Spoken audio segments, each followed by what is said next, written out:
join, and then we'll get started.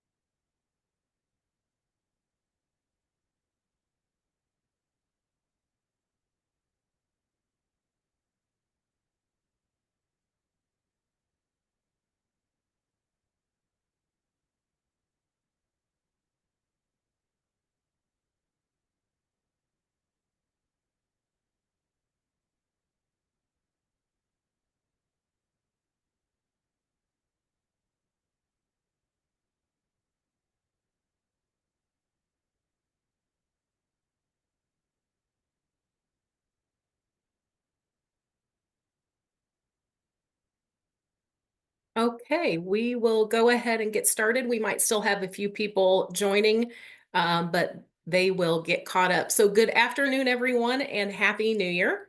Welcome to the January 2025. It's going to take me a while before I'm used to writing that business and finance meeting. For those of you who don't know me, I'm Ginger Velazquez, the Executive Director for Business and Finance. And before we get started, just a few housekeeping items. You have all been placed on mute, so please type any questions you might have into the chat box. For Chicago. And please keep in mind those chat questions go to everyone. We do have a team that's reviewing the questions as they come in, and we'll try to get to all of them. But if we have any time constraints, we'll be sure to review any of those unanswered questions after the meeting ends and follow up on those as well. And also, again, we will be recording our meeting and emailing each of you a link to the recording. So if you have additional questions that come up afterwards and need to review a segment of the meeting, or if you need presenter contact information, you will have all of that as well. And finally, always feel free to reach out to myself or my staff, Stacy Balmas or Bernadette Rossmore, whenever you have questions, comments, or ideas. We are all here to serve and assist in resolving your issues, and you will find our contact information on the last slide of the presentation, so you can reference that at any time. So as far as announcements, we have two quick announcements to begin with today. And first, I'm going to hand things off to Jeff Weaver, our Senior Director of Property Accounting and UAFR. Jeff, the floor is yours. Thanks, Ginger. I appreciate you getting me on the agenda and the other presenters for me jumping ahead of the line. If you haven't heard my good news, I will be retiring from the University of Illinois effective January 31st, 2025. That's next Friday. And I'm here today just to introduce May Springfield, who will be replacing me in my position with pretty much the same duties and responsibilities. Reporting to May will be Aaron Groves, who's our new Assistant Director, overseeing accounting and reporting. Ron Janowski, who handles all of the FabWeb new acquisitions, and Magdalena Yak, who handles everything surplus warehouse related, including FabWeb and biennial inventory. And if you have any outbound transfers or loans to outside institutions, those transfers and loan forms that must go through and be signed by myself as a comptroller delegate. So really just wanted to introduce May, and May, if you want to introduce yourself and share a few things, appreciate it.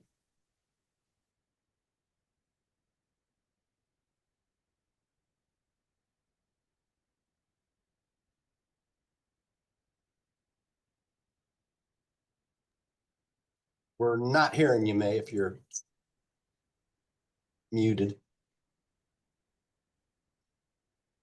We can see you, May. Can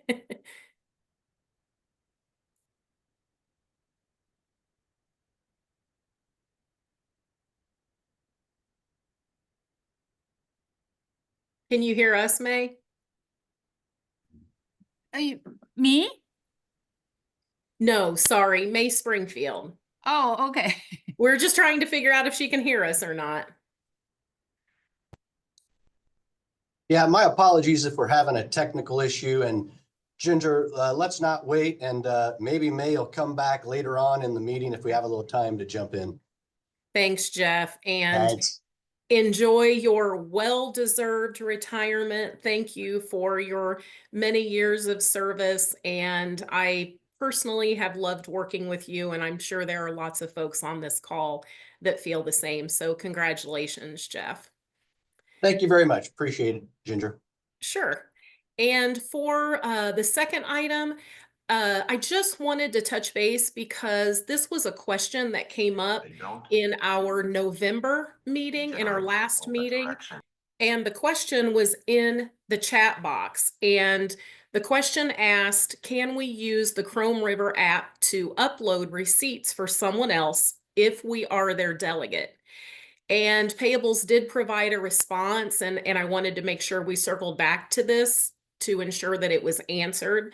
And let's see, the app will only work for the profile that is signed in. So a delegate will not be able to load receipts using the app to the expense owner's e-wallet. And Melissa, if I did not get that right, please let me know. But does anyone have any additional questions in regards to this update? If you do and you want to put something in the chat, we'll be sure to get to that. But again, I just wanted to make sure that we circled back to that since that was one of those unanswered questions.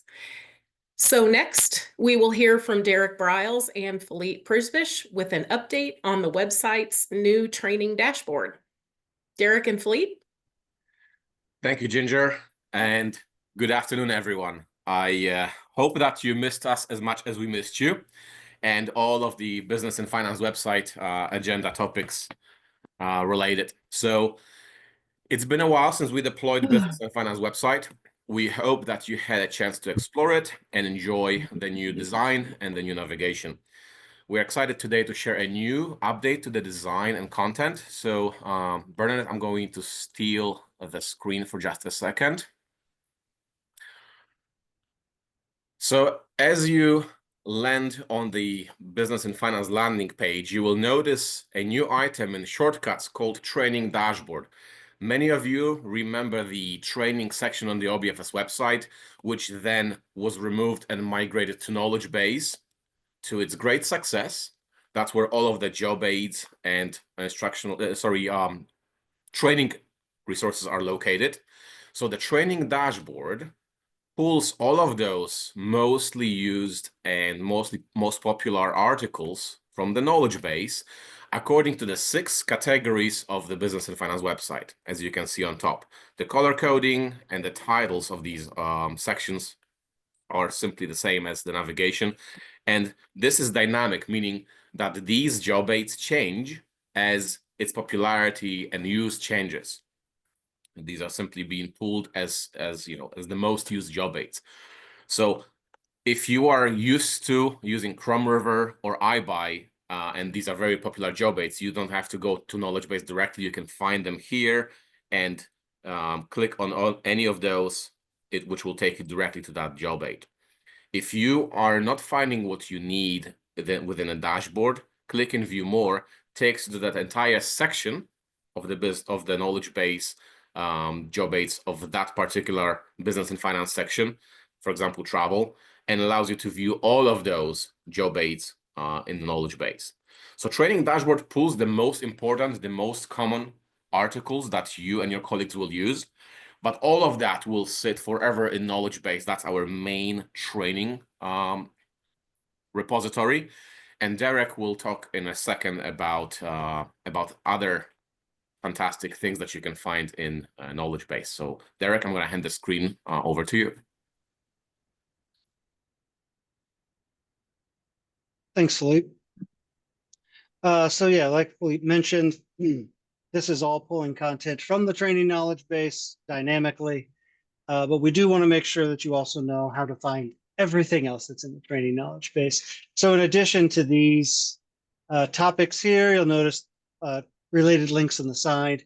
One of them is to the knowledge base. One of them is to Ability LMS, the learning management system that houses all of the business and finance training. Also to the System HR website for training on HR systems, and then also to the Capital Programs website because they host training there that is not available in other locations. So from the training dashboard, you can also get to many other locations that house that training, including the training knowledge base. So you'll see sort of a similar dashboard approach. These are the most frequently visited topics within the knowledge base, and the knowledge base does use the same topic structure as the BuzzFin site. So if you're familiar with the navigation here with these categories, then you're going to see the same thing here with those categories. And also you can just search for whatever key term, right? You know, you want to see something about iBuy, you can search iBuy, you can search iBuy requisitions, you know, any number of specificity in the search terms will work. So yeah, keep in mind that the training dashboard is sort of your launching pad to business and finance training. And then from there, there's a lot of other resources available to you. And then namely, the training knowledge base, which also has, you know, a lot of content on mandated training, on professional development, and also on Ability LMS. If you're not familiar with it, you can learn what it is and how to use it here. So yeah, if there's any questions or comments on anything, we can try to address those really quickly. But as always, you can reach out to us at sharedservices@uillinois.edu with any questions, any issues, anytime, and we're more than happy to help you. I noticed a couple of folks mentioned they have an issue with their API having a problem streaming the data and fetching the data. So feel free to contact us directly and we'll troubleshoot it with you on your end. Thanks. Also, Lee. communication about this will come out shortly. So if you have any questions, again, sharedservices@uillinois.edu, send us a request and we'll work with you directly in making sure that you have the best experience with the new training dashboard. So thank you all. Thank you, Ginger, and enjoy the rest of your meeting. Thanks, everyone. Thanks, Derek. Thanks, Philippe. And next we will hear from, let's see, Danielle, are you taking this one? I didn't see Aaron on the call, but I may have missed him. I am. Okay. Good afternoon, everybody. Thank you for having me today.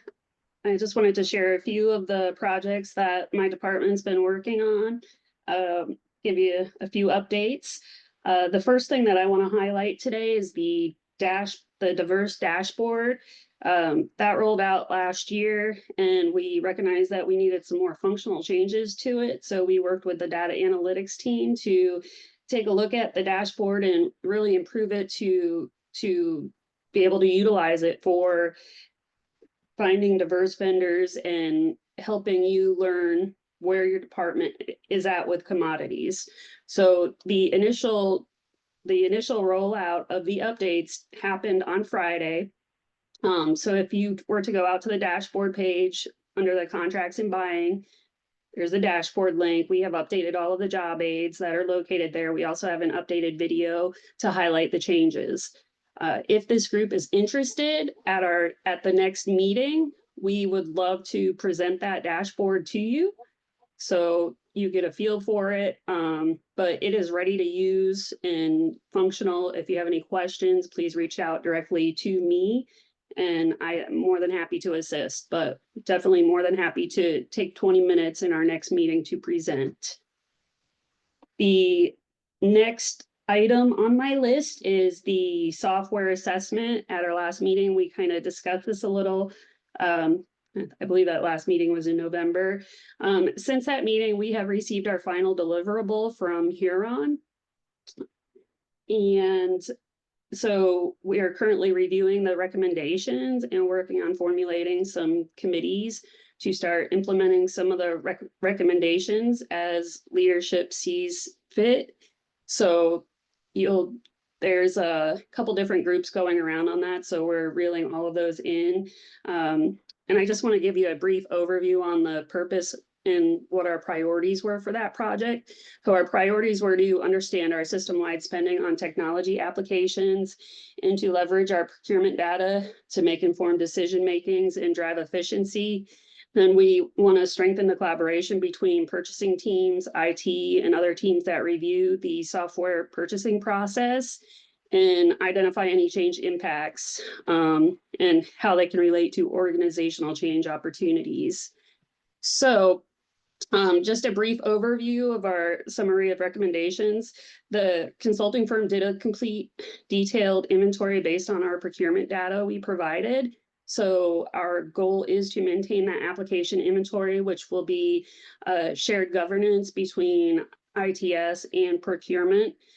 And there'll be more to follow on that. Then we want to look at how we can standardize our application portfolio. We're working with multiple different groups, including the CIOs, on what that effort might look like. We're also looking specifically at the risk management process. And I have a meeting coming up with Joe Barnes to finalize that piece of his portion. And ultimately, from a procurement standpoint, we want to develop a guided buying experience in terms of software. So we recognize that there are many complaints that, you know, it's not easy to buy a software. We've noticed some redundancies across the system through the application inventory, where we're probably doing too much work on contracts, where some of those could be consolidated and make the process easier for the end users. So there will be campus representation from purchasing, campus IT departments. So we're just in the beginning stages of formulating those groups. And then finally, one of the other big things you may have seen is the commodity code rollout that went out this week. There was some information that went out on it this morning. Some people have had a few errors since that was enacted, and system purchasing has done a great job of addressing any questions that arose out of that. So you should have the notification from the Business and Finance News on that. And if there's any questions regarding the changes in the commodity codes, just let us know. Ultimately, we're looking to streamline what we're putting into the system so we can have better reporting, which will result in cost savings for the system as a whole. That is all I have for today. Thanks, Danielle. I don't see anything. Oh, let me double check the chat. No, I don't see anything else in the chat. So thank you for the information, Danielle. And next up, we have Carrie Canaday and Angela Benzel with an update on SourcePay. Thank you, Ginger. I will go ahead and share my screen.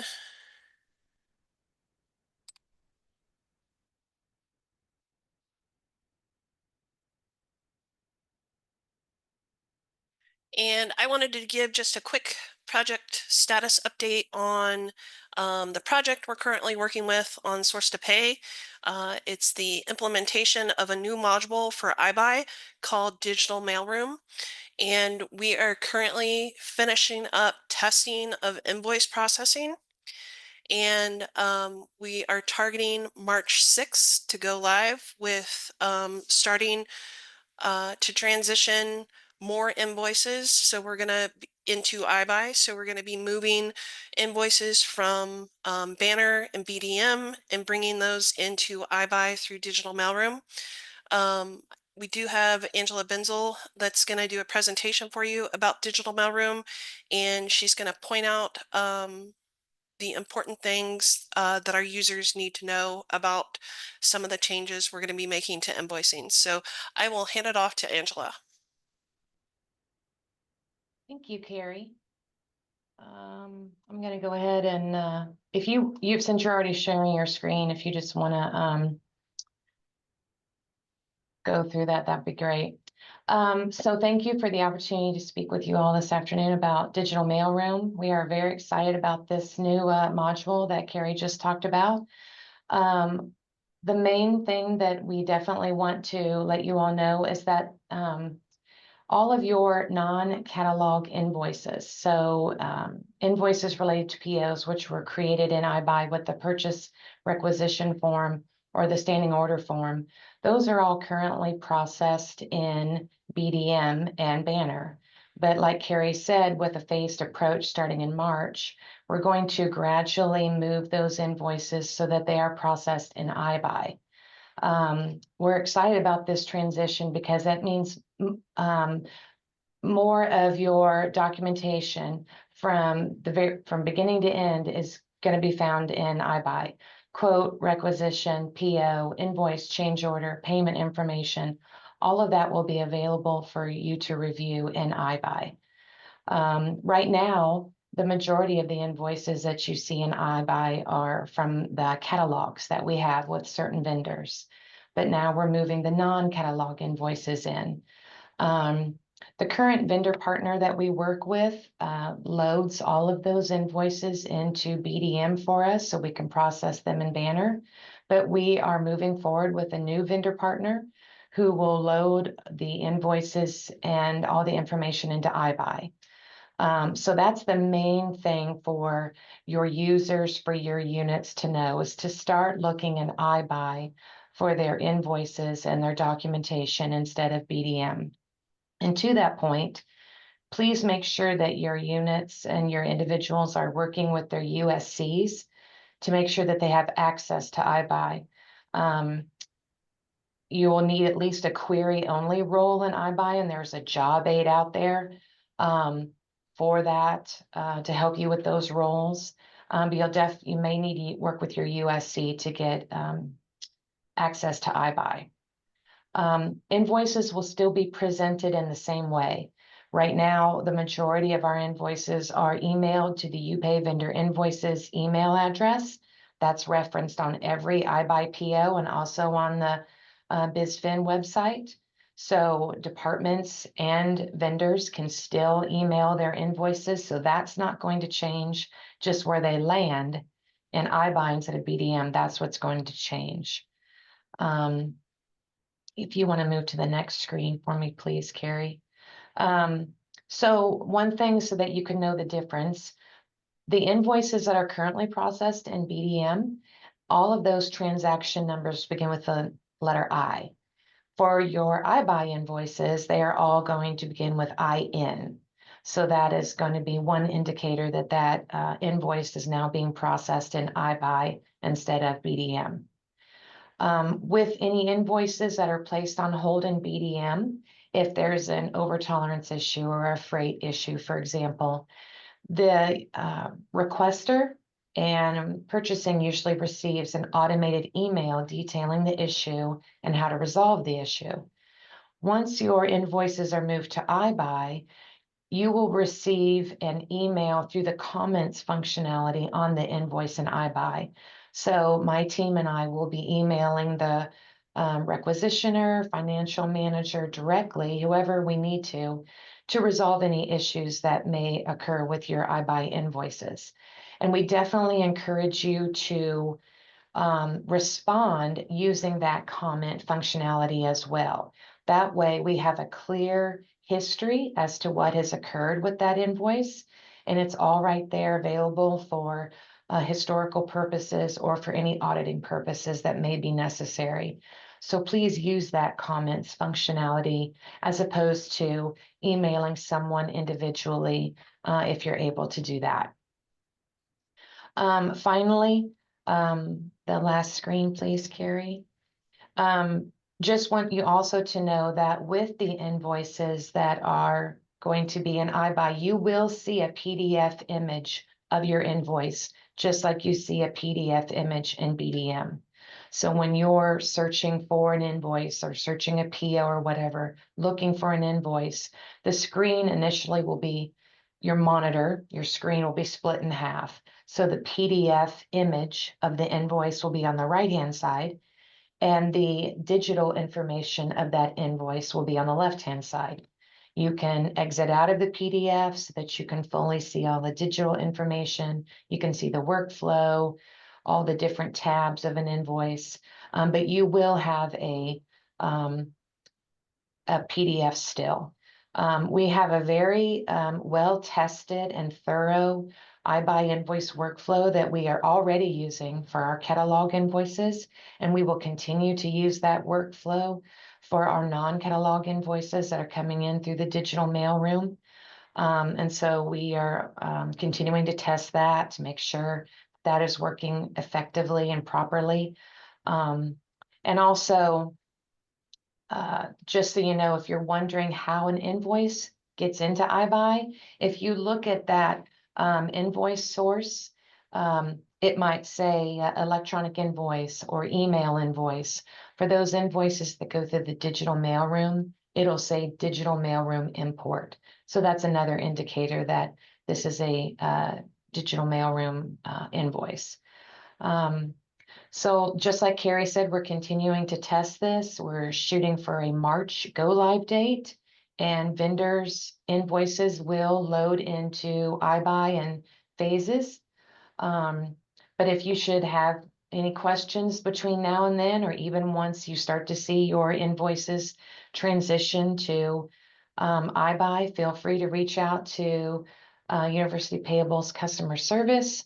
You're also welcome to reach out to me directly if you have any questions, and we will make it through this transition. So thank you for your time this afternoon. Thank you. Oh, I'm double checking the chat here. It looks like, Angela, I know Melissa has been trying to respond to some of these questions, but it looks like there's a couple in the chat. Did you want to address those? Sure, let me pull those up. So Angela, I can read you the question if you want. Okay. Would we still need to create receiving reports for over 50K? No, that is a great advantage. Great question, but also a great advantage of the digital mailroom and moving invoices to iBuy. There will be no banner receiving. There will be an invoice acknowledger role in iBuy. So any invoices that are 50,000 or more will route to the invoice acknowledger in your unit. We definitely encourage you to have at least 2 people in that role. So it, in the invoice workflow, it looks, I think the step is called departmental approval. So it'll simply be an approval queue for you, and then that invoice will continue through workflow and export to banner. The next question, what reporting capabilities will digital mailroom have? Are we going to be able to get invoices per org, or let's say, including line item details? Sure. So I would encourage you just to use the reporting capabilities that are already worked into iBuy. You can, if you're searching for invoices, I think there's a job aid out there for that currently. You can tailor your searches for invoices, requisitions, POs, whatever it may be. Tailor it to certain search fields, which then can result in any report that you're looking for. I believe that can be done by chart and org.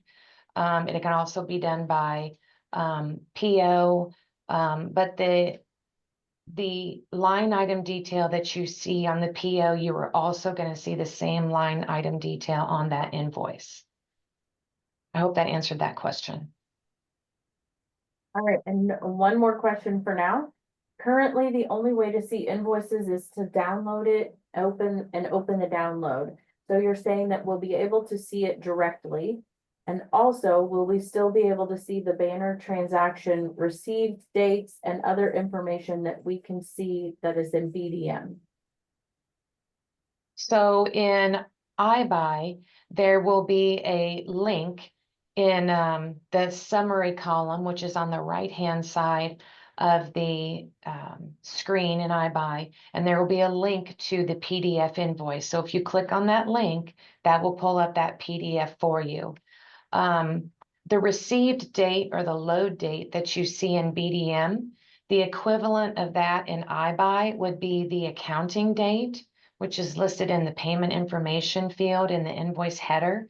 So you'd be able to see, use that date, but also if you click on the history tab of an invoice, you'll be able to see everything that invoice has gone through, including the date that it was loaded into iBuy, any workflow steps it went through, any changes to the invoice, when it was assigned to Angela Bensel or whoever it may be. You'll be able to see all that information in the history tab as well. And I should bring up that we do have an iBuy job aid out there. It's called How to Find an Invoice in iBuy. I believe that job aid is several months old, but I would encourage you to look at that job aid, and that will give you some more information about iBuy invoicing. That is all the questions for now that I have. Great. Thanks, Melissa. Thanks, Ginger. Oh, one more. Oh, okay. Is there a limit to the number of invoices that can be processed against an iBuy standing order?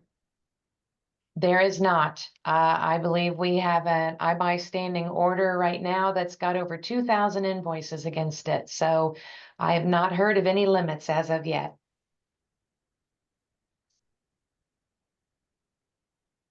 Okay. Thank you, Carrie and Angela and Melissa. Thank you. So next up, we will hear from Kathy Young and Matt Bloom with an update on the use of Anthony Travel. Thank you, Ginger. Yep. Can everyone hear me? Yes, we can hear you. Okay, wonderful. Yes, thank you for allowing us to join you and present the new University of Illinois hotel program. Before I turn it over to Matt, I just want to give an overview. If you don't already know, on January 6th, the university system transitioned to a new travel management company, Anthony Travel. And they are now administering the iTravel online booking tool and handling, all of the university's travel, individual, domestic, international, etc. And the web pages have been updated, and we're getting new information added, and communications are going out. And Matt is here today to present the new hotel program. But I just wanted to highlight a couple other things for people to be aware of with the new TMC. You will no longer see individual agency fees if you make a reservation in the iTravel online booking tool, or if you contact one of our dedicated Anthony Travel agents to make any travel that you're needing. And that the other thing is the dedicated agents. We have not had dedicated agents for quite some time, and we do now, and that has been a concern. So they're going to be more familiar with the system, how the system works, our policies, our processes, etc. So yeah, it is my pleasure to introduce Matt Bloom, who is our dedicated hotel program representative for Anthony Travel, and he's going to take it from here. Thank you very much, Kathy. Just making sure that my screen shared the presentation correctly.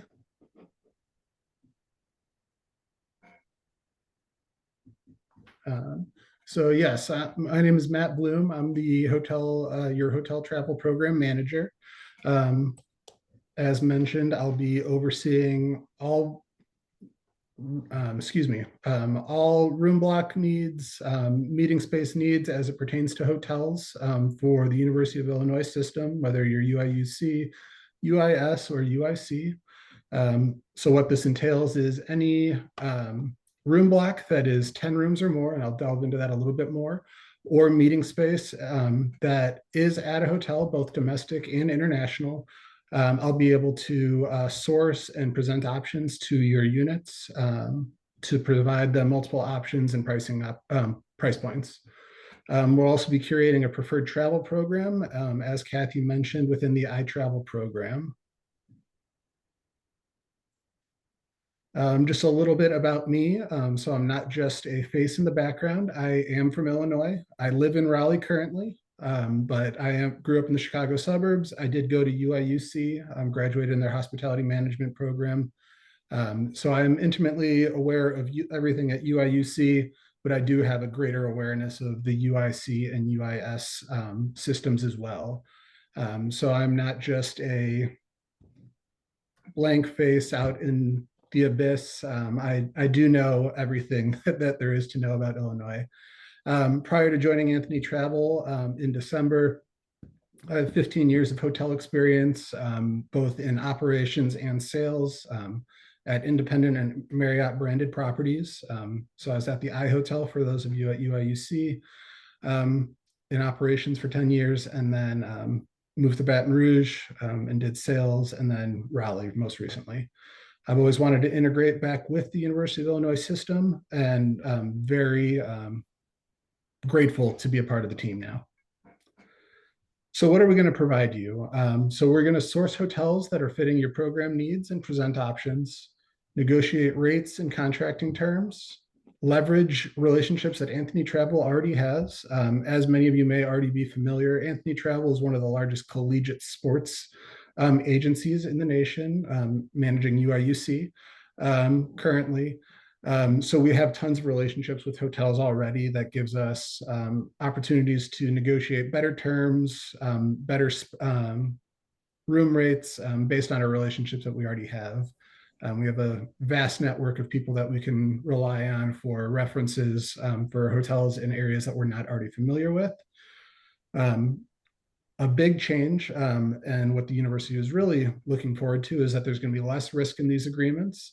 Again, as I mentioned, we can leverage our relationships already when it comes to things like attrition, which is how many rooms are required to be picked up, cancellation policies, departure fees, and payment schedules, which the university is not going to have to deal with at all. I will be the end signer for all agreements. So it's not going to have to go through the procurement process where we're tying up your purchasing offices with reviewing those. I will be reviewing. We have an Anthony Travel preferred contract that we'll try to utilize as best possible with our hotel partners. And then I'll also be responsible for settling that final bill with the hotel. So everything that you do on billing will be on the back end.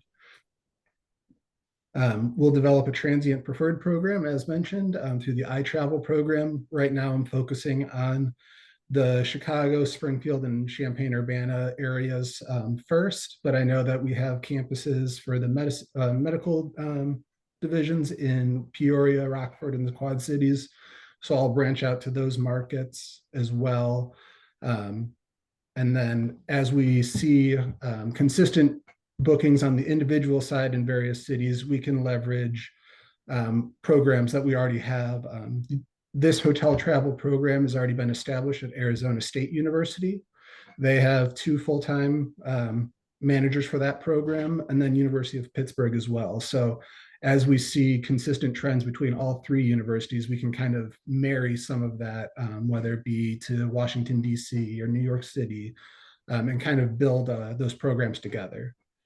And this will ultimately become a streamlined process for securing and finalizing hotel contracts.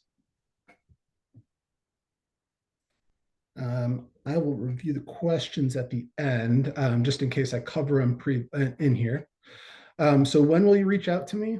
So anytime a contract goes through the University of Illinois hotel program, it'll be when the University of Illinois, whether it's UIC, UIS system, or Urbana-Champaign, would ultimately be the end signer for a contract, or they're the paying partner for a contract. And that's as long as the event or room block is taking place at a hotel venue. So this will be any hotel sleeping room blocks that are 10 rooms or more on peak, or if it's a hotel meeting space. We'll handle all the behind the scenes work when it comes to sourcing multiple hotel options. We'll present those again to your units. And then once it's selected, we'll go through the contracting process before turning it back over to those units. And then they just get to enjoy the planning process and not have to deal with the nitty gritty of contracting and payment. I can be reached directly at matthewbloom@anthonytravel.com. I'll also share this form site. And actually I'll click into it real quick just to show. This is a quick, easy form that your units can fill out where they'll provide their information, what university system they're associated with and department, event dates, if there's multiple cities being considered. And then here you'll have checkboxes for hotel rooms or conference space or both. And then you can fill in more information as far as the overall room block needs and your meeting space specs. I'll then do a follow-up with the units just to make sure all the information they provided is correct, as well as any other outstanding details that they might have to share. So what does this process look like for your units? So for one, we'll just say the University of Illinois Chicago's medical college has a room block need within the city. They'll send me what their room block or event needs are. I'll then source the venue in particular that they're looking at or multiple venues. I'll send out these inquiries to multiple partners and then present those options once I receive them to the unit. Once the unit reviews all of the options, they'll tell me which one they want to move forward with, and I'll notify the hotel to begin the contracting process. Our way of confirming that this event is good to take place is I will present the contract details if there are any specific dates, room block numbers, food and beverage numbers are all accurate. And then as well, we'll provide them a cost estimate sheet so that way they can submit a PO request with the purchasing departments.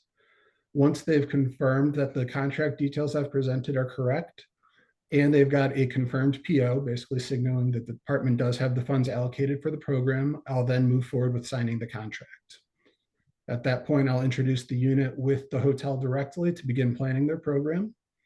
Event takes place and is a success. I'll then review the final bill with the unit, make sure everything that was billed is correct. I'll settle the payment, and then we'll begin planning the next program. As mentioned, we will be developing this curated preferred program. Any room block or any room requests that are on an individual or a group of rooms, but it's 9 rooms or less, can be booked directly through the iTravel program or by contacting any one of our 3 dedicated travel consultants at uiltravel@anthonytravel.com. Again, this will only be 9 rooms or fewer per night, can be directed through them, and they'll be able to book through the preferred program, or again, if you have a hotel in particular that you're looking at, they can book there as well. That is everything from there. I do see, let's see. Kathy already provided the BizFin website. Blocking out rooms for attendees at a university conference provides as they would handle arrangements between the hotel and the university. So yes, now I'll say that is two-sided. If it is a conference that is taking place that someone else is hosting, you should be booking theoretically through what that conference is already negotiated for room blocks. If they already have preferred rates. If they don't have a room block that they're trying to have you book into for that, then yes, I would be able to assist with that. The only reason I'm saying to go through what that event is blocked off is because oftentimes they're also going to have financial metrics that they're tied to. And that event that your attendees are going to could theoretically be at risk of fines or fees if they don't meet their room block needs. Individual hotel rooms offerings would all conform to our policy. Can you clarify that question, Carla?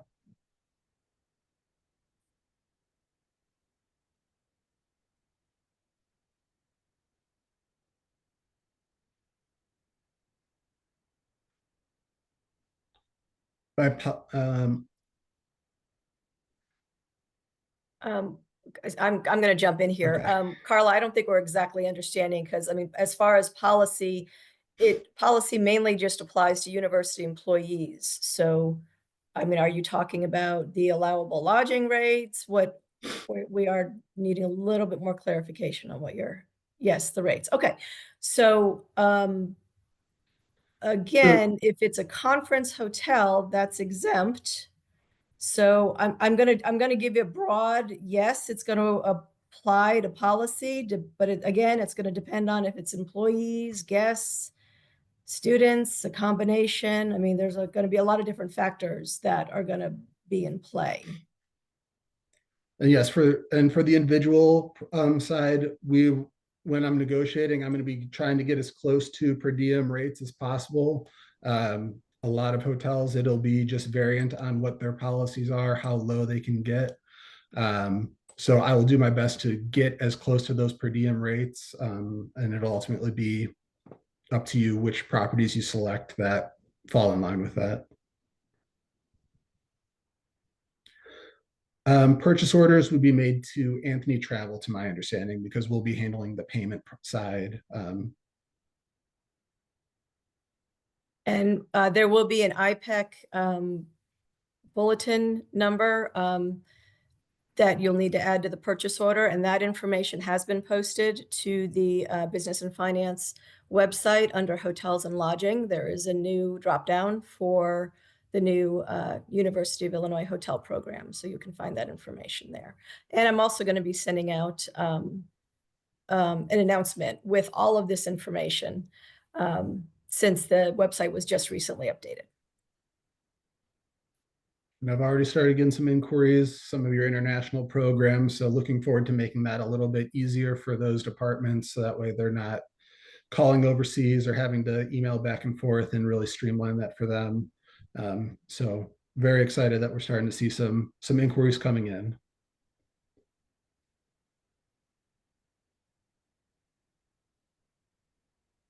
Okay, I don't see anything else left in the chat. Yes, okay. So thank you, Kathy. Thank you, Matt, for all of that great information. That was very helpful and timely as well. And about now, we would take a 5-minute break, but before we do, I do want to, I believe May Springfield, May, are you on and your audio and camera working now? It looks like you're still on mute. Can you hear me? Yes, yay! Perfect. Sorry about earlier. That's okay. That's okay. Yeah, I'm not really familiar with Zoom, but I'm learning. My name is May Springfield, and I'm very excited to be here as a new director of property accounting. And I am looking forward for meeting you all in person or virtually, and happy to be here. Sorry about earlier, guys. Thank you. That's okay. Glad it worked out, May. Yes, yes.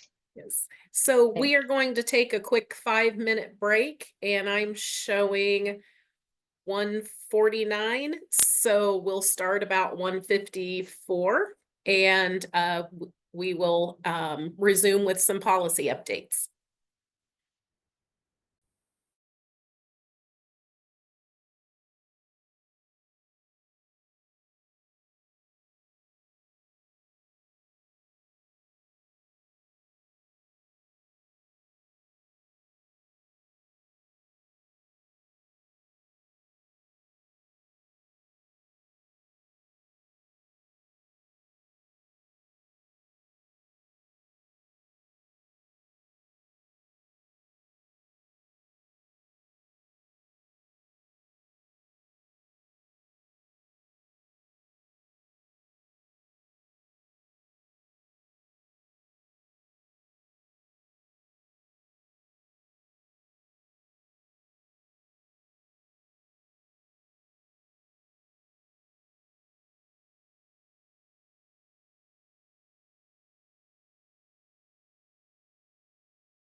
Okay, welcome back, everyone. And we will now hear from Stacy Balmas from the Business and Finance Policy Office with current policy updates. Stacy? Thanks, Ginger. Hi, everybody. I'm not going to take too terribly long, as exciting as policy updates are. I just wanted to give you guys a few updates. So we have finished what we're calling annual review, although we're 2 years deep into it now, of policy, just kind of looking at the entire policy and all of the pieces of it, making sure everything still looks good, is still up to date. And so as you can see on the screen, we finished that for 4 of those, for policy 5 on receivables, 13 accounting, 17 consultants and independent contractors, and 19 on contracts. So if you've got a chance, I encourage you to take a look at those. Those all went out for open comment as well. And then another big policy I wanted to put on everyone's radar, we published it just before the end of the calendar year, an update on business meals, food supplies, and alcohol. And if you scroll down to the bottom to the additional resources, you'll see a link where we created even a chart to have that information ready to hand. So hopefully that'll make things easier. If we tried to put as many different things in there as we could that would sort of cover all the bases. Obviously, we couldn't catch every single scenario, but hopefully that the new information at least gives you something to work with as you're doing anything with business meals, food supplies, or alcohol. And then I just wanted to make you aware of a change that you're going to start seeing in policy. So Bernadette, if you can go to the next slide, please.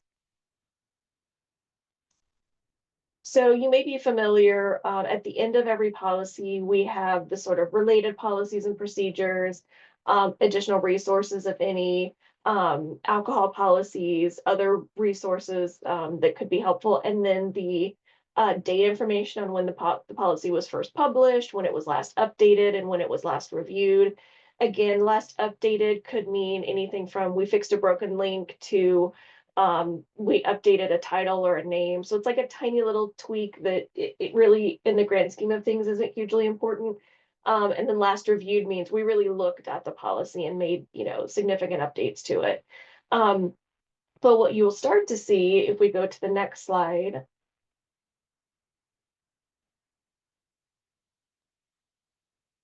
is that bit at the bottom with, related policies, additional resources, et cetera. It's going to start moving up so that if you have a really long policy, so for example, the business meals policy, that's a pretty long one. You have to scroll all the way down to get to just that chart. You're like, I just want that chart. I don't want to scroll all the way down. It's now going to be right at the top in these little, I guess, widget cards, whatever we want to call them.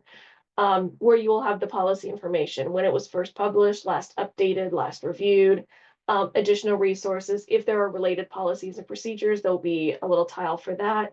And that's something, because as you know, we have so many policies, it's going to take time to sort of go through all of that. And so what we're going to be doing is making those changes as we update policies moving forward this year.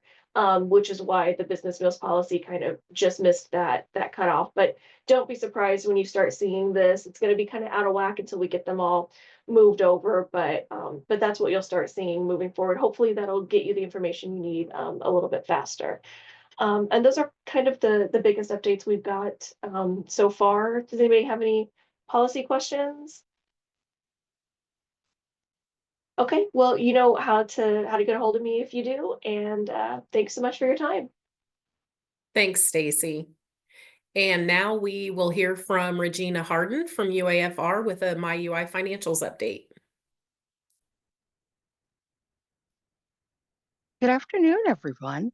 As Ginger said, my name is Regina Harden. I work for University Accounting and Financial Reporting, and I'm here to talk to you about some fabulous enhancements that we are making to MyUI Financial. Can you push forward to the next slide? Okay. I always want to start out by telling everybody what our purpose for MyUI Financial is, which is basically to give you the financial information you need in order to manage your resources. Next slide.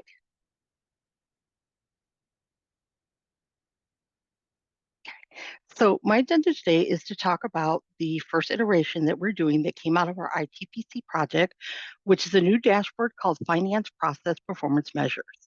I'll talk about the purpose, its capabilities. I'll actually show you some screenshots about the dashboard and also a little bit about the axis. Next slide. So the purpose of this dashboard was to create a way for you to effectively effectively measure your business processes and also provide you data that is actually actionable. With this, we created it where basically you will filter based on your chart, college, or department. And currently, these are the 4 areas that we have started on, which is for FabWeb fixed asset inventory aging, unreconciled cards, misclassified CFOPL, invalid fund type, and the Kubo combination. I do want to let you know, since this is our first iteration, these are the 4 sections that we have started on. We are still in testing. We are planning on going live on February 11th, but we will send out an official announcement when that does happen, just because as we're tweaking little things here before the end, it might push it back, but so far, so good. But I also want to let you know that we will be adding to this dashboard. Like, for example, HR, we're looking to add, for example, your open positions with nobody assigned, or payroll, the number of payroll adjustments that your department or college has done, or purchasing, where we're going to give you the number of POs that are still outstanding on old state funds. So we do want to let you know this is going to be an ongoing thing that we're doing as we're enhancing it. So we will definitely love any feedback that you can give us on it. Go ahead and go to the next slide. Okay. So the capability. The dashboard actually has 5 sections. For retrieving the information, the first section that will automatically default is the summary, where basically it's going to give you a quick view of all 4 of these sections. So the sections, again, being the FabWeb fixed asset inventory aging, which is basically displaying the number of documents outstanding based on days, unreconciled cards, again, the outstanding cards based on the date of the transaction, the misclassified CFOPL, displaying the total number of the incorrect combinations, and then the invalid fund type and the Kubo combinations, again, giving you the total dollar amount of the invalid combination. Then you'll see through section 2 through 5, it will actually display the details from that summary section. Next slide, please. Okay, so this is what the dashboard will look like. As you can currently see, it is the MyUI Financials base screen, where you'll see first the MyUI Financials tab, then the Access Manager, and then the Finance Process Performance Measures. This will be updated daily. As you see, it defaults to the summary, and you see how it's got some nice little boxes underneath it. Next slide. So you'll see here underneath where you'll have the chart, the college, or the department that you can select from, and then it'll display the information based on your selection. So if you don't have anything that's outstanding for FabWeb, it will just be empty. So for example, you'll see how it's broke down into days where it's less than 30, greater than 30, and so on. The nice thing about it is if you just look at the particular numbers for that FabWeb asset, you could click directly on that number and it will actually take you into the FabWeb tab, which will display then those details. Same thing for the unreconciled cards. Down below for the misclassified, based on your selection, it will list the top 5. If you do it by college or department, it'll list the top 5 listed there. Now, if you want to go in there, you can actually click on the misclassified header. Same thing with the new Kubo combination. Next slide. So for this example, we did a filter option where we just did chart 1, and you'll see the information that it returned. Now, normally, like I said, you could click on the 10 or the 4 and just go in and see that data. But if you want to see everything listed, you would just click on the tab up above next to summary on the FabWeb. To the right, you will actually see the details that it provides you. So it gives you all the information you need, the department or the document number, the purchase number, the invoice, the amount of days, and the amount. Next slide. Same thing with unreconciled cards. Again, I filtered this one by chart 2, not picking on anybody. Again, you could do the same thing where you could just click into that specific number, or you could just click on the tab and then it would take you into the same detail. As you notice here on the right side of there, it gives you, again, the chart, the department, the organization, what type of card it is, the report ID from Chrome River, the user, again, vendor, the days, and the amount. Next slide. Same thing is true for misclassified. Again, I filtered it by chart 4. And as you see on the right, it gives you those same details for, again, it provides you all the default information from Banner, but then also the account, the program, and again, the dollar amount. Next slide. And last but not least, the Nakubo, again, going in and it will provide you all the details you need on the right-hand side of those particular transactions. Next slide.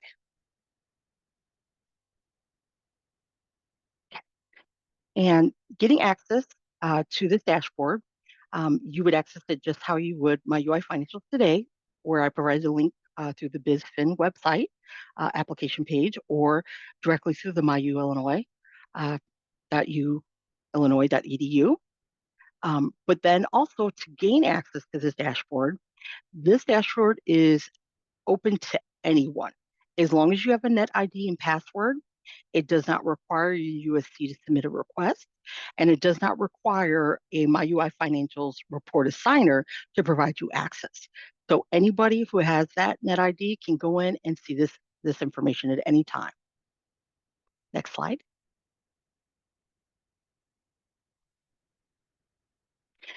As always, since I support MyUI Financials, I always like to give you the help that is available, where you could email myuifinancials@uillinois.edu, which I personally handle. Also, I want to give you a link to our knowledge base for any training and development resources. And then also, I wanted to give you our BizFin Finance website for our accounting and budgeting and reconciliation of financial activities. And as always, we do offer training for MyUI Financials one-on-one. So you could have anybody just email me, next slide, please. So you can contact us at the MyUI Financials@uillinois.edu, or you can reach me personally at rharden3@uillinois.edu. Again, thank you for your time, and I look forward to coming back here again to show you some great enhancements to MyUI Financials. Thank you. Any questions? Regina, there was one question in the chat, just when will the FPPM be available? We are scheduled to go live on February 11th, but we will send out an official announcement about that, just because, like I said, we are in our final stage of testing. I don't see anything that would delay that, but I just want to be sure. But yes, at this point, it is February 11th, but we'll send that official announcement out, letting you know. Also, when you do sign into MyUI Financials, we are going to put in a message there on that first screen so that you'll also know when it's live too. It'll say, hey, come check us out. Great idea. Thank you. Appreciate everybody's time. Thanks, Regina. Great, great information. So let's see. Next up, our final presentation today is from the Office of Procurement Diversity, and Shannon Gray will introduce one of our diverse vendors. Shannon, the floor is yours. Hi, so I'm not sure if I've met everyone. My name is Shannon Gray, and I am the Supplier Diversity Program Manager with the Office of Procurement Diversity. And so we play, or Supplier Diversity Department plays a crucial role in promoting diversity, equity, and inclusion within the organization's supply chain. And so we meet with different vendors. And today we have with us Mike and Ron from Ative Labs. They're a remarkable diverse vendor focusing on all aspects of marketing. And so I know we are early, so I will go ahead and hand it over to them so that they can present in hopes that they are able to foster relationships with some, if not all of you all after this meeting.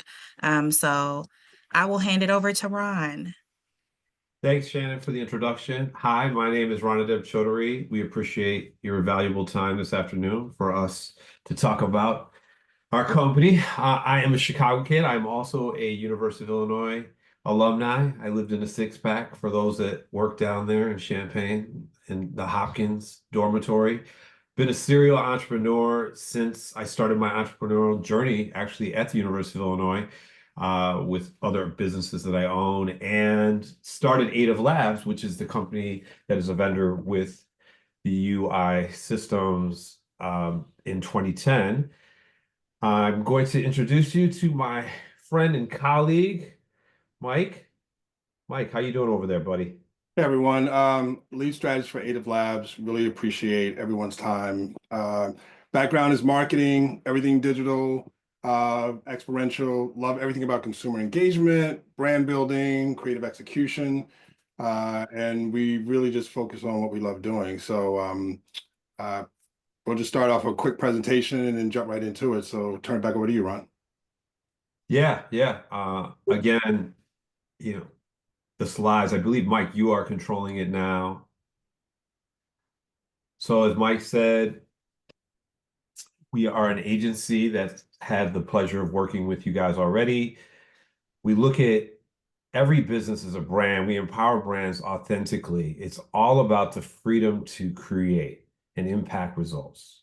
Yeah, and at Ative Labs, what we're trying to do is really bring creative ideas to life and really try to infuse whatever the culture of the consumer is. So we really dive into what the end result is. And one of the things that you'll probably see, and I think might be a slight delay on my end. I'm just trying to make sure that I'm seeing what you're seeing, because I don't know if it's moving. Hold on. I did see the mixtape. Oh, you did? Okay, because I see like two different screens. So forgive me, because I've got like dual screens going here. But at Ative Labs, we kind of, excuse my puppy, but you know how this works. If you remember, some of you may not, some of you may have parents, but we kind of like use the adage of the cassette deck, because we come from the roots of hip hop, and so a lot of where we come from started with that. But then of course we grew out of that and moved into like more high level strategic ideas with amazing clients. What we do is we do focus on strategy, creativity, data. How do we create experience that truly connect with people? For example, we're going to just give you a quick example, a high level, something we did with one of our clients, which is Nike, and it's called Elevate the Promise. And I'll let Ron take it from there. Yeah, so this Elevating the Promise project was just amazing. It allowed us to tie the things that we love here at Ative: storytelling, purpose, and community. The brief was, how can we help this amazing Cleveland PAL Summer League program elevate it, amplify it to the community in Cleveland, as well as raise funding? What was so awesome, outside of working on this project received an Anthem Award, got a Telly Award, was also nominated for an Emmy. But most importantly, it was all about helping the youth in Cleveland and the city of Cleveland, which is an amazing city that we actually got to hang out and live in over the summer working on this project. Also, just recently, the Chicago Bulls reached out to us about screening the film at Kennedy King here in Chicago for 300 CPS students. So it's been amazing to see how the films have grown just beyond Cleveland. And when you have an opportunity, I believe you guys will be able to check this out, not only on our website, but we'll be shared a deck with what Mike and I are presenting. And what it also did was it just highlighted our community investment. So with Nike, the RFP was started as like a very simple RFP, but then we took it like 2 or 3 steps deeper, thinking strategically, how can this impact the community? Even though the core perspective was like, how can you accentuate the Nike brand? But it was like, no, we want to put the Nike brand inside the community, show that investment and return it. So it's definitely about engaging the audience. It's about driving recognition and trust. It was taking it from just something simple and thinking 2 or 3 steps strategically about it. And then, of course, it's all about collaboration. So we work hand in hand with our partners, as we always look at whomever we work with, and craft stories that connect the communities. But also, how do we celebrate and really not only connect with community, but make them invest in whatever we're doing or whatever the brand is. This slide, I'll pass it over to Ron. It kind of gives an overview of some of the clients we've worked with in the past. Yeah, thanks, Mike. As you can see, we've been super blessed to work with amazing clients over the years. Nike, again, we've worked with them for almost 3 decades now and done everything you can imagine, from huge experiential events at Super Bowl, All-Star Weekend, to the amazing visuals that we just discussed in the Elevating the Promise series of films, to strategic launches on products and jerseys and all different types of partnerships with the NFL and the NBA. Moving on to another amazing client of ours, Amazon AWS, totally different. Doesn't have anything to do with sports or culture, but we've been able to work on the Amazon AWS team and launching different products that they have on the AWS side of their business. Amazing client. And then going to my alma mater, University of Illinois, we've worked on all kinds of different projects, from the whole house to recently we just did this whole music mentor program with some of the folks down on the Champaign campus. Again, like I said, you can read more and learn more about some of the things that we've been doing on our website at ativlabs.com. Our creative freedom, as you can see, we have a wide span of capabilities, from visuals, experiences, and strategies. But moving to the purpose-driven slide, as I said before, everything that we do here at ATIV, its purpose is a part of our DNA and what we like to do in impacting community and changing lives. We've been blessed to work with brands like Apple, Shure, Thrive Chicago Boys and Girls Club, CPS, LA Public Schools, and the list goes on and on. And here's a couple just on this Our Intention purpose slide. So the cool thing is, you know, we approach every opportunity just from the base level of, you know, we mentioned engagement, and of course we use all the, you know, we thinking from a perspective strategically, you know, what's the end result? What's the ROI of whatever the engagement is? So it's definitely beyond just going, oh, we can execute this and think one dimensionally. We're always trying to think like multiple layers down the lines. Like, for example, when Ron mentioned the Elevate the Promise film piece we did, right? Like, we could have just simply created a film piece, pass it over to Nike and walk away. But what we did was we were like, no, once again, it's like, how's that going to impact the community? And then once we created the film, we were like, okay, how do we get the media value from this in the city of Cleveland? We even thought through, like when we interviewed the mayor of Cleveland, we thought through even the nuance of like, ask him a question that he could commit to that particular investment into the community, which they ended up, you know, turning that around. I think, Ron, correct me if I'm wrong, they were able to get like almost like $100,000 in donations by the different things we did. So we're always just trying to think of how to do it differently instead of just like one dimensional. So that's basically our DNA. But turning back over to the team, I don't know if this is a Q&A session because I know I jumped in, but you know, we'd love to hear. Well, I know there's a plethora of people on the call, so you know, we're always just looking for the challenges and opportunities and how ATIV can, you know, impact, you know, what everybody here at UIS is doing. So we're done. We did our 10,000-foot elevator spill.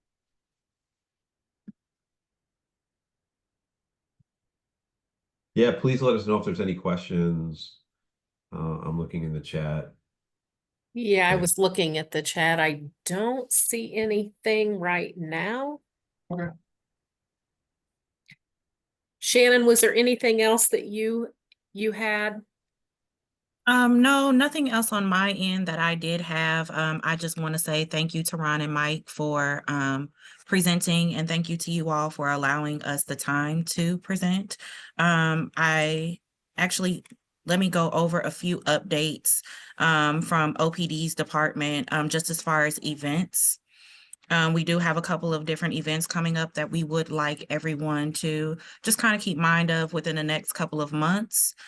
We do have a UIUC construction summit coming up, and that is supposed to happen February 20th. We also are doing a UIC construction summit that is later on in the year at the end of May. And one other event that we do have coming up is the UIS CPO vendor fair. So just to keep a lookout for those event flyers so that you all, if need be and want to, can attend. And so that will be it for OPD. So thank you very much. Okay. Thanks for the update, Shannon, and Ron and Mike.